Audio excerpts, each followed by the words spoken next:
एक गांव के किनारे पर एक घना जंगल था जिसका नाम भूतिया जंगल था।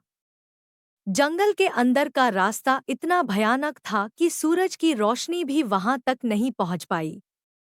गांव के लोग जंगल की कहानियों से मरे हुए थे और जंगल की ओर जाने से बचाए गए थे। कहा जाता है कि जंगल में एक बहुत पुरानी और निराशाजनक हवेली थी, जिसमें एक राजा की आत्मा रहती थी। राजा अपनी मृत्यु से कुछ दिन पहले ही अश्वमेध प्राप्त करने के लिए उस निवास में गया था, लेकिन वह वापस नहीं लौटा और उसकी आत्मा वहीं कैद हो गई। एक दिन गांव में एक साहसी युवक अर्जुन आया।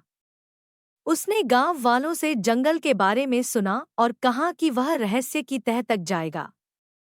अर्जुन ने अपने कुछ साहसी दोस्तों को इकट्ठा किया और उन सभी को मिलकर जंगल में प्रवेश कराया।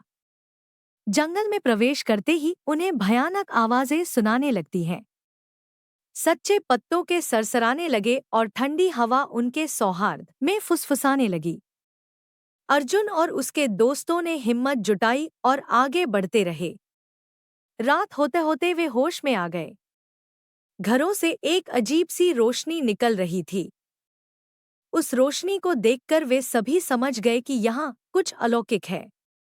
उन्होंने हवेली के अंदर कदम रखा और देखा कि हवेली के अंदर का दृश्य किसी रोशन महफिल की तरह था।